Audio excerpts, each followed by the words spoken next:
Try and synchronize your breathing with mine.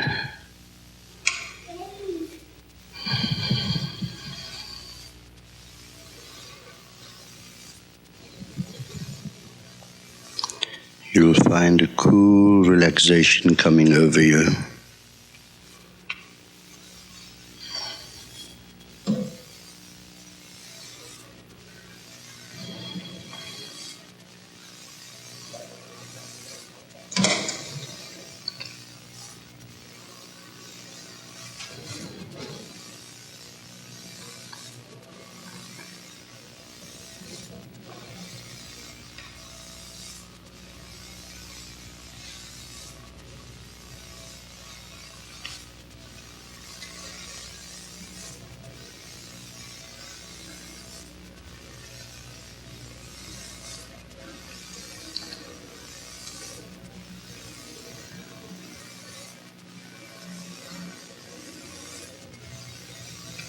Om Shanti, Shanti, Shanti.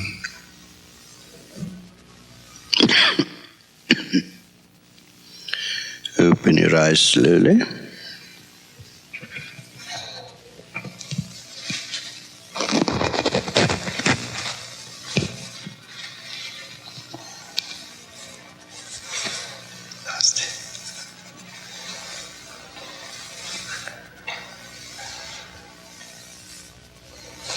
Good.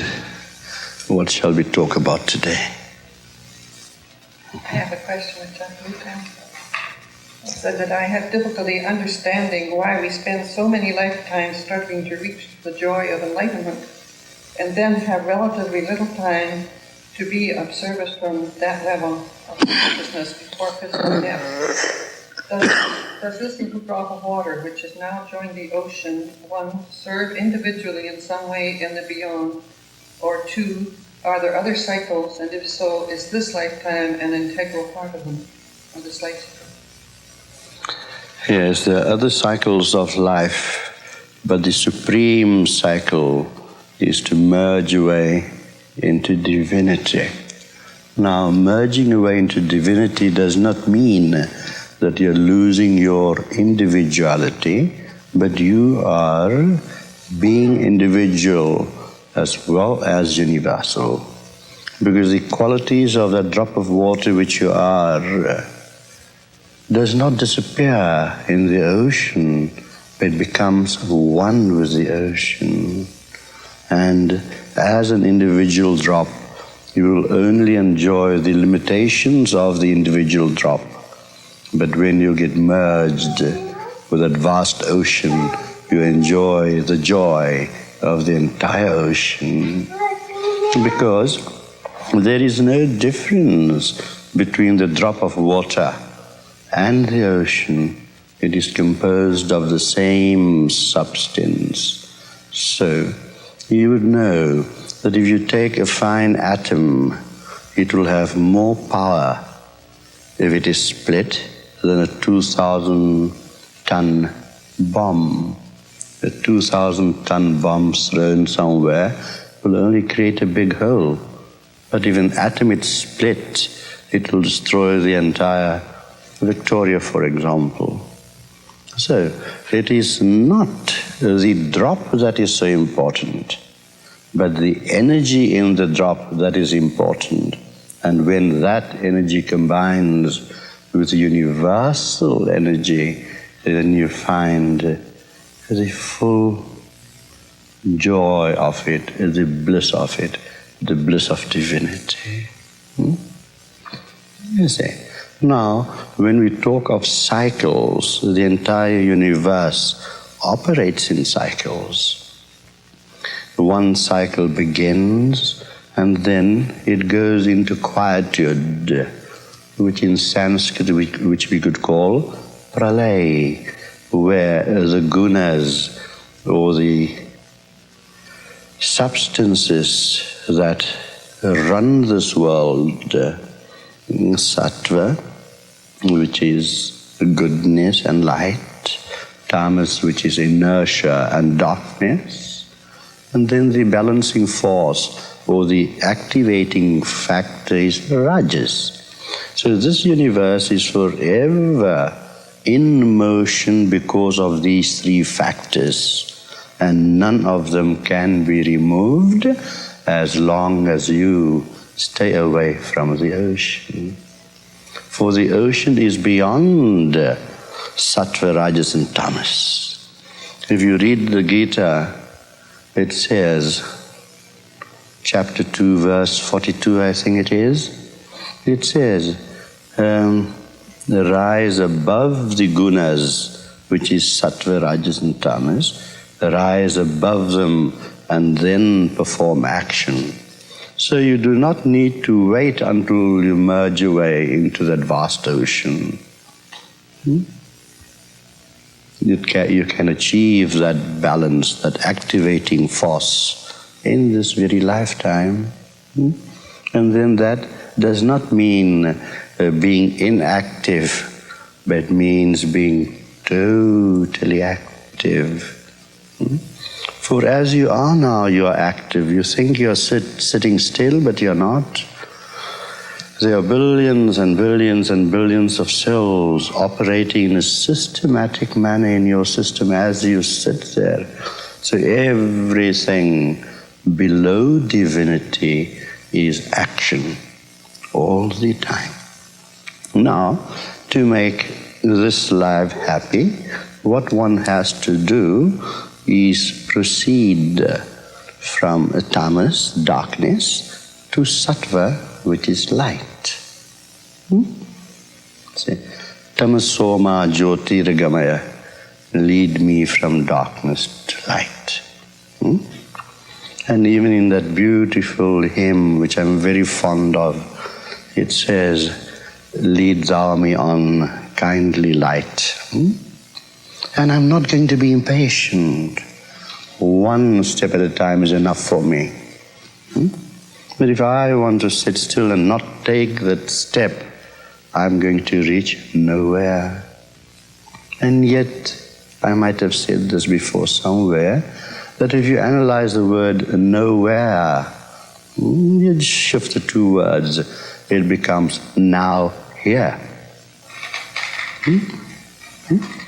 Shift the W to the right, now here. So you are now here.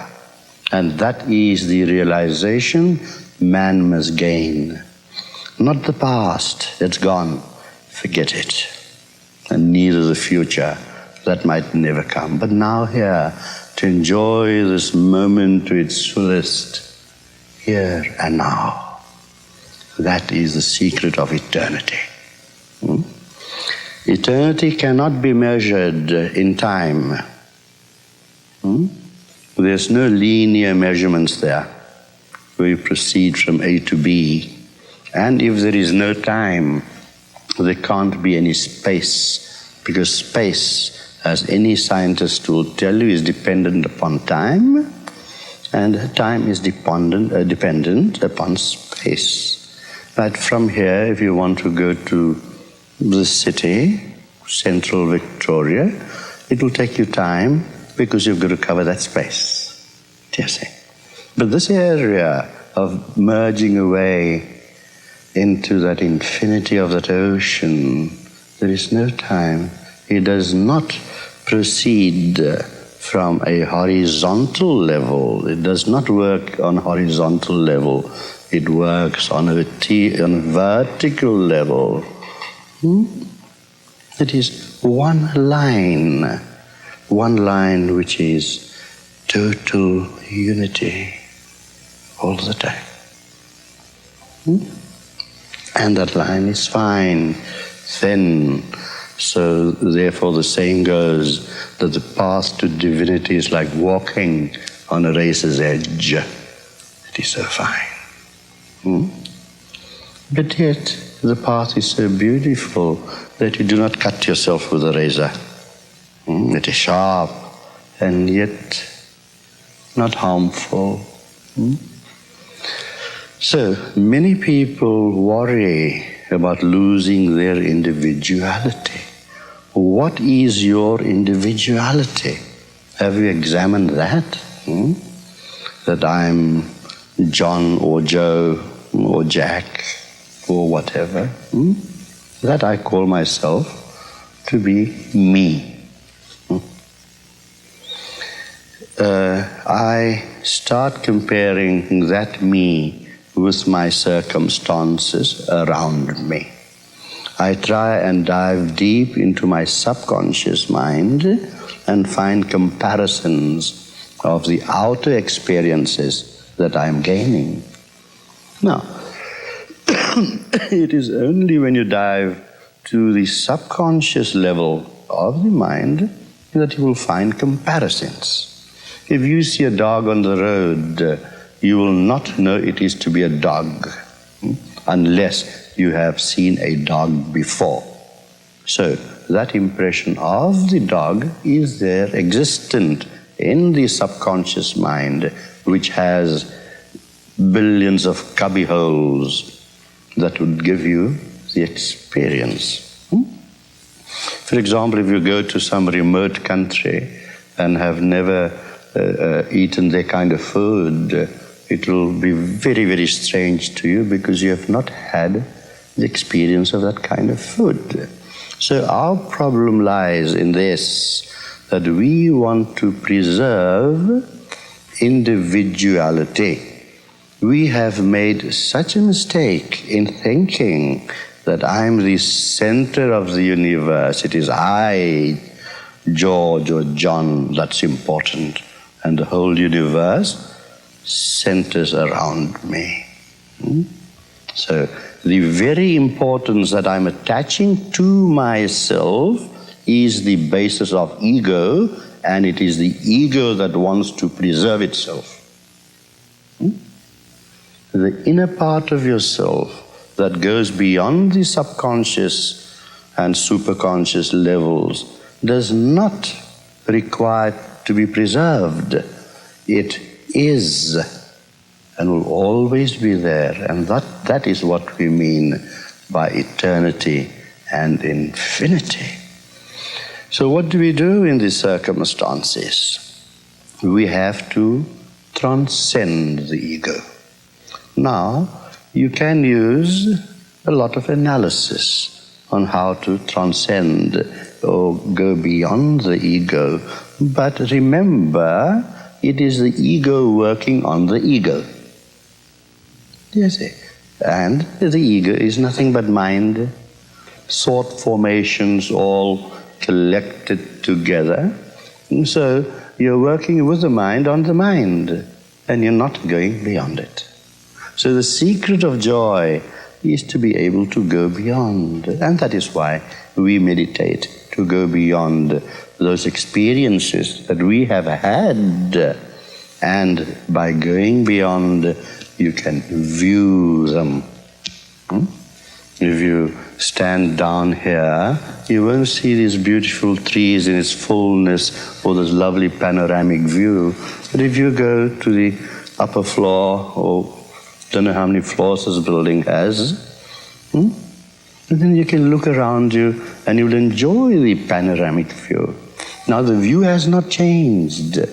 You have changed because you are looking at it from a totally different angle.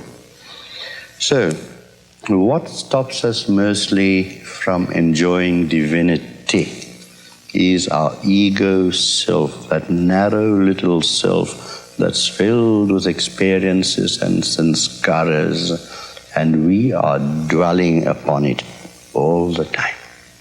So when you are dwelling upon it all the time, naturally you can't go beyond it. If you are in a river and start studying the various waves and things in the river, you will still be in the river. The idea is to get out of the river and view the river. So it is a matter of perspective, it is a matter of where we stand. And this requires strength. For these millions of years of experiences you have gained cannot be thrown off in one moment. It cannot be. Experiences can be pierced through, they can be circumvented, but they cannot be destroyed. They can be thrown off by using this inner energy, by bringing forth into our lives this light. The darkness will automatically disappear. You see? So, many people will tell you that what you sow, you will reap. Now, that is very true. But it is very true on the relative mundane level. But there is a way where you can go beyond all those experiences that you've had, good or bad. There's a direct hotline, as I would say, from the conscious level, the thinking level of the mind, through the subconscious level of experiences and impressions, and direct to that area of the finest relativity, the superconscious level. And when you reach there, you can look at yourself. You can in one moment, one glance, see all your experiences and impressions of a lifetime, or thousands, millions of lifetimes. And having seen these experiences, having found the meaning by observing those experiences, you will have a different view of it. And when you develop a different view of it, you will say to yourself, well, these experiences were necessary perhaps. I created them, and no one else created them for me. I am not a creature of circumstances. I am never a creature of circumstances, but circumstances are created by me. So I am responsible, and I accept that. Now, when this analysis takes place from the vantage point of the superconscious level, you can discard those experiences.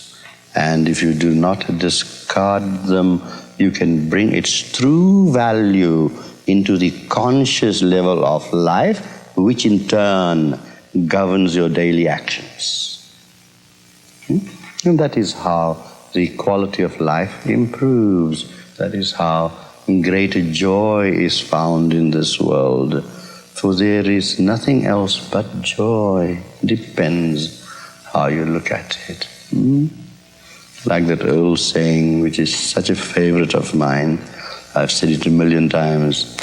Two men behind prison bars, one saw mud, the other saw stars. Both in the same circumstances, but one could see the glory of God, and one see the dirt, the mud. The one has reached a stage when he can view everything as a wholeness. And the wholeness is all contained in your subconscious. Your mind has a memory box that covers the entire universe. Every experience in the universe is there in your mind, which you can tap upon and use at will. What do we mean by will? Not only the conscious will, by which we think that this is light and this is a glass and then this is a table. Not that will. But that will, like the drop of water, has merged into the ocean of the divine will. And when I am merged into the divine will, to me, the discrimination between chair and table and me and you just ceases, because I would see beyond just the outer form of things. I would see into its very structure, And by seeing into its very structure, I would find that all is but one, and I am none different from the little ant that crawls on the floor. It's the same life force that is there. I might have developed more in the process of evolution, a greater amount of consciousness.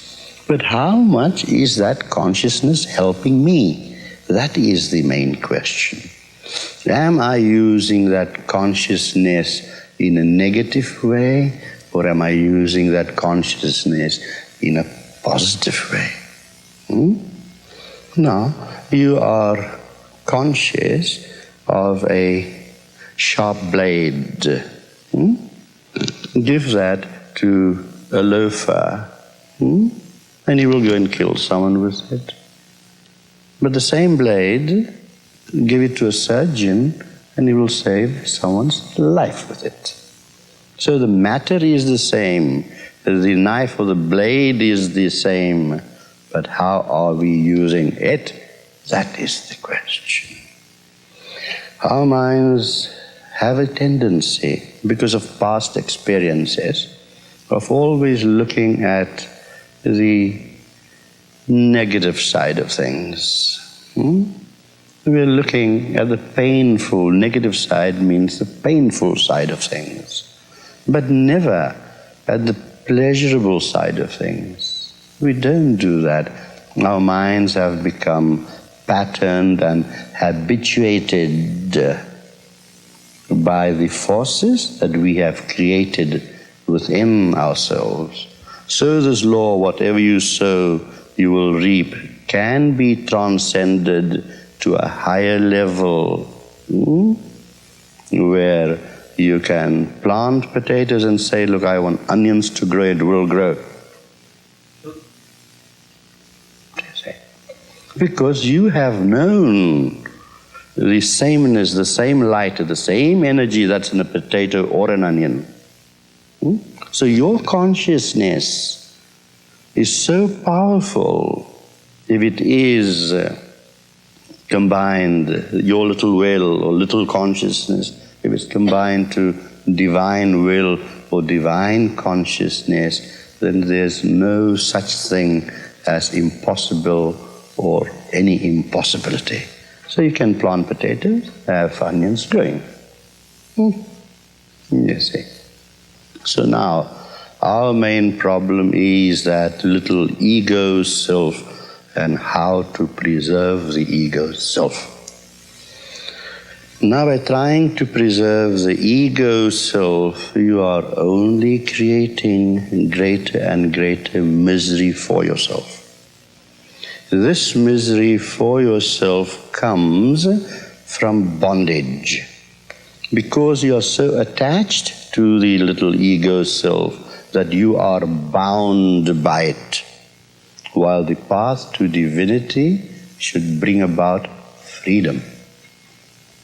Freedom from one's thoughts, freedom from one's idea of possession, all kinds of attachment. And yet, even if you are non-attached to the things, it does not mean that you discard the world. As they say, in the world, but yet not of the world.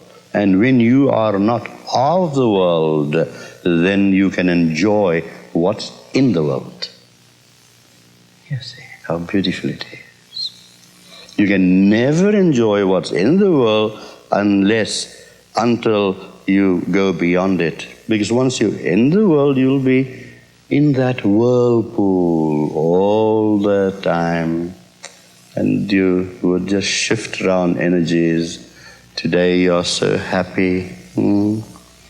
Tomorrow the opposite occurs. Because it's the same energy. And the energy fluctuates up and down. Because all energy has motion. It's like a pendulum. When it swings to the left, it must by its own momentum swing to the right. But there is one factor which is beautiful. When that pendulum swings to the right, it has that moment's pause before it swings to the left. And that moment's pause is what we have to capture. For there, in spite of the motion from left to right, that pause gives it the momentum. You see? And if man can live in that pause, you have known eternity. So, now, can we control the ego self? We can't. No one can. Even the most realized man, and this will include Krishna, Christ, Buddha, everyone, will have 2% ego in him always. Because without that 2% of I-ness, he will not be able to live in the world. He will just disintegrate. He won't be able to do any of his biological functions. He won't be able to eat. He won't be able to take a bath. And things like that. So that 2% of I-ness will remain before the drop of water sinks into the ocean. And that 2% of that individual drop will disappear when it merges into the ocean. And then there's no ego self left. There's no the small I left, but the big I of the universe. The big I, not only of the universe, but the big I of that divine force, that divine energy. Only that is left. And from there, you view the entire universe. You view the entire motion of how the universe is functioning. So, we do not pursue in engendering or keeping up the little ego self. The more we can get away from the ego self, the greater happiness will we have. This does not mean that you must not look after your family, throw them away, or go and live in the forest or jungles. It doesn't mean that. Live in beautiful mansions, everything. Have half a dozen motor cars or whatever you want to do. Buy lovely diamonds. Do whatever you want to. But you're not attached to it. You're not attached to it. And when you find that non-attachment to it, then nothing can hurt you. Because you're beyond hurt, you're non-attached. Right. Your little child falls down the stairs. I beg your pardon. Using an analogy. Your little child falls down the stairs, you will be hurt. Because the child has hurt itself. But I'm talking of the ordinary person, not to a highly evolved person like you. But if someone else's child falls down the stairs, you won't be hurt much. You'd say, oh, poor child, feel so sorry, it's hurt itself. But if it's your child, the hurt will be 1,000-fold greater because you are attached to the child. Now, if you have developed non-attachment, then whichever child falls down the stairs, you'd have the same amount of feeling, sympathy, empathy, and love for that child. Yes. All these problems in this world, all this hatred, the cruelties, the wars, hot wars and cold wars, and all this is created by this just one sense of ego. Now, you have an ego of the city. You have a personal ego.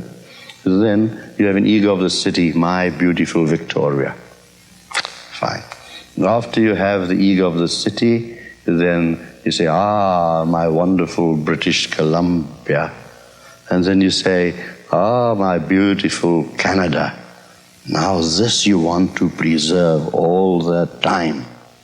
And that's what America is doing, that's what Russia is doing.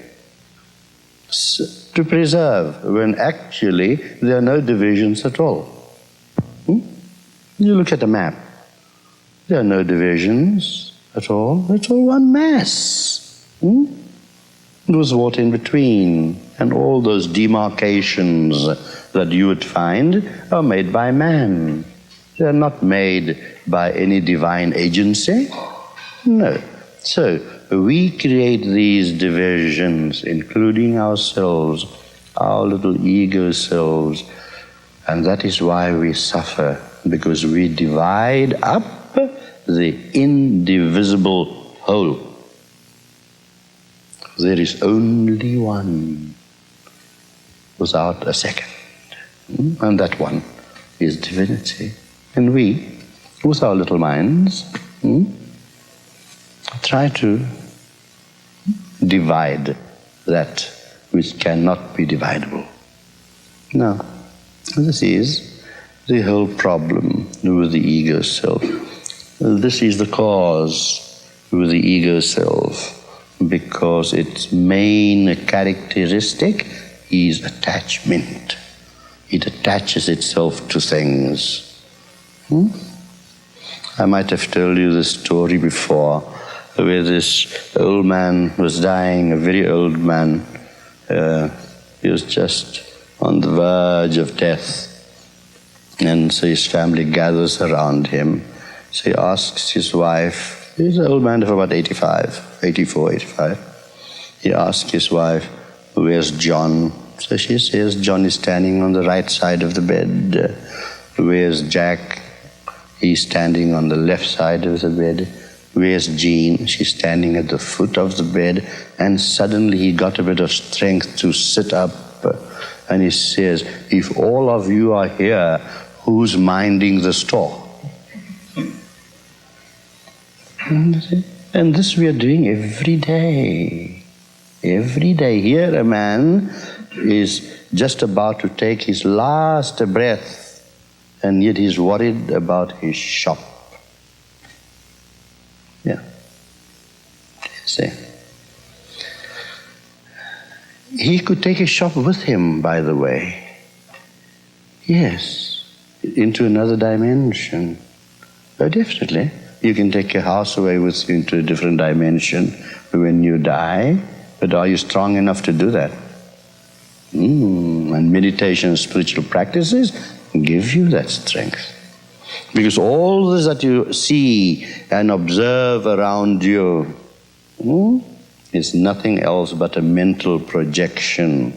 And if that mental projection is strong enough in you, you will find what you want to in the other dimension. You will. Because it's all thought forms. And though when you pass away, those thought forms, empowered by your spiritual self, goes with you. And those forms can be made to act and react. So if a person tells you that you can't take anything with you, don't believe it. I've tried it many times, and I've taken many things on the other side and brought them back because I need them here.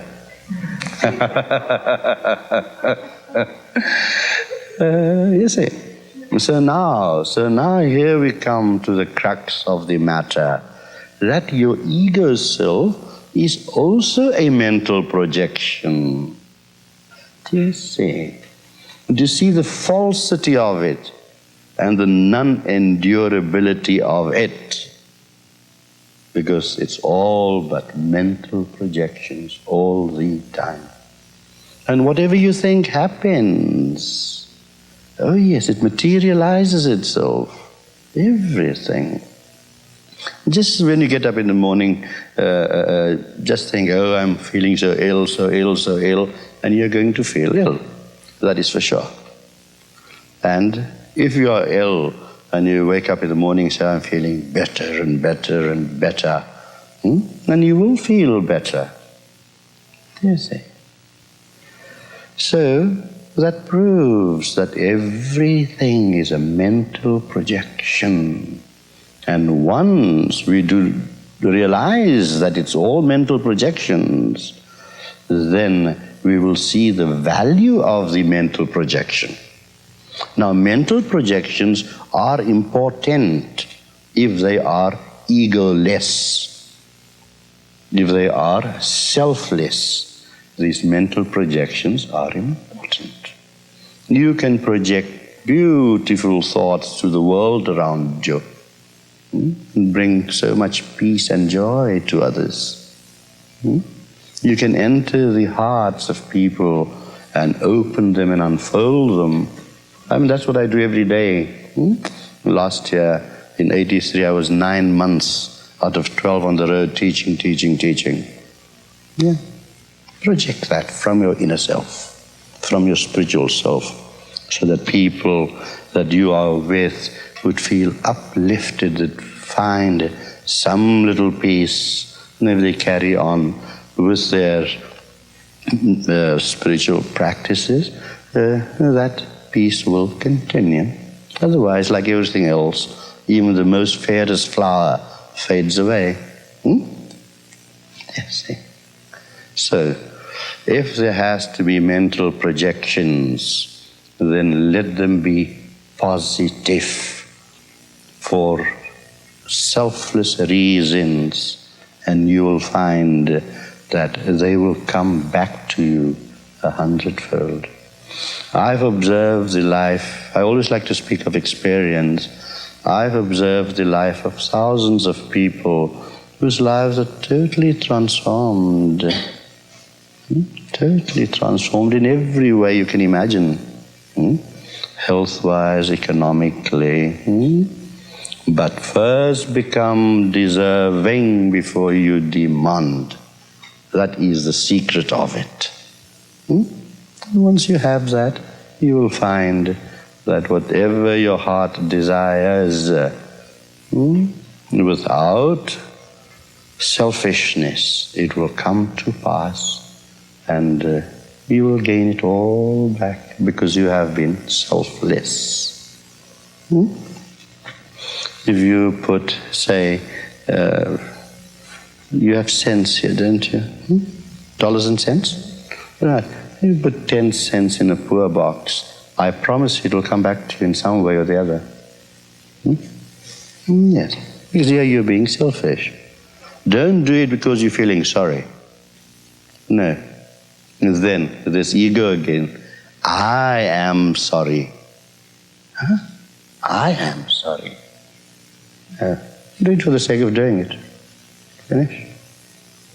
You would have that little sorrow for the poor man who might be blind or crippled, sitting begging on the road. You might feel sorry, but that should not be the main idea behind it.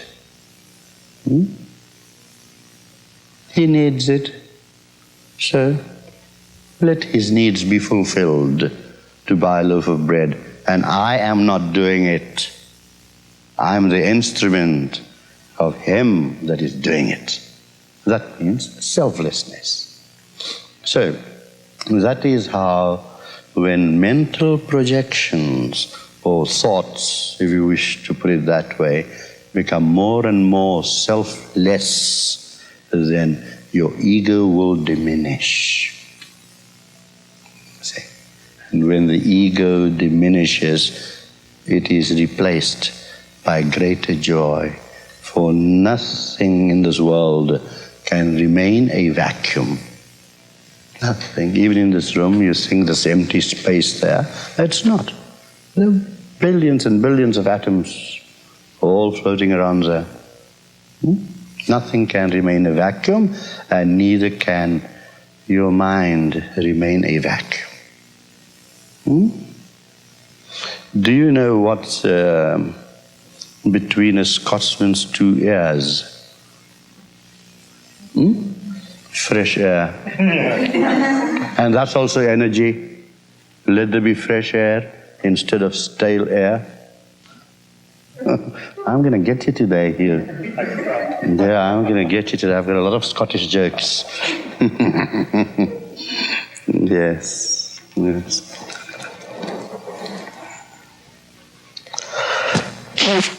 you know what is the most difficult job in the world? The most difficult job in the world is to explain a Canadian joke to a Scotsman. Yeah. Let's see if we can find a few more.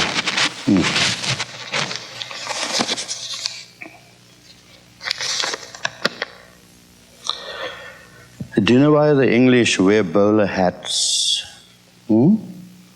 To protect their heads from woodpeckers.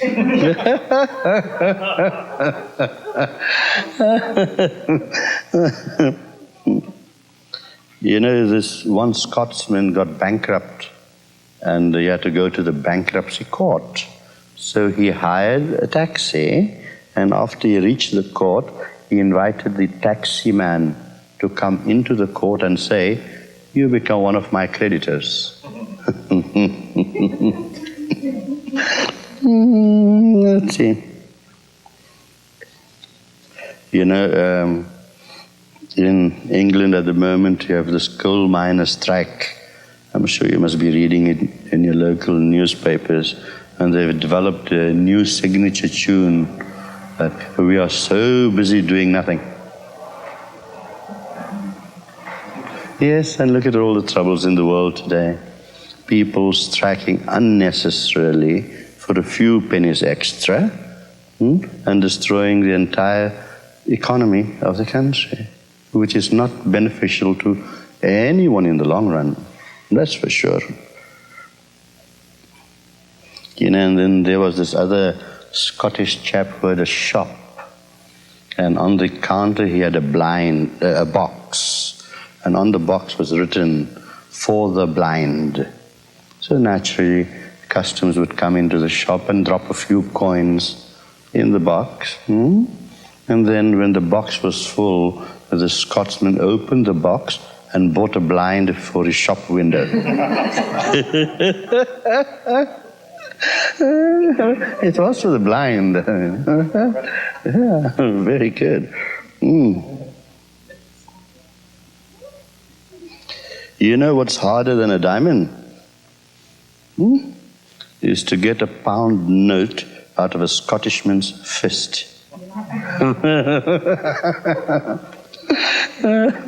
Wait till I start on the Canadians.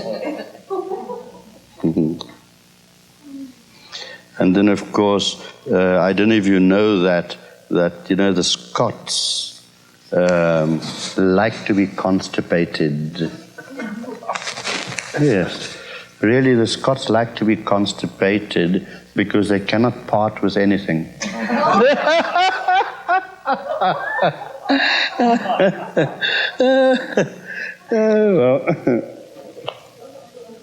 Well, don't stretch your brains too much. We'll start in the evening.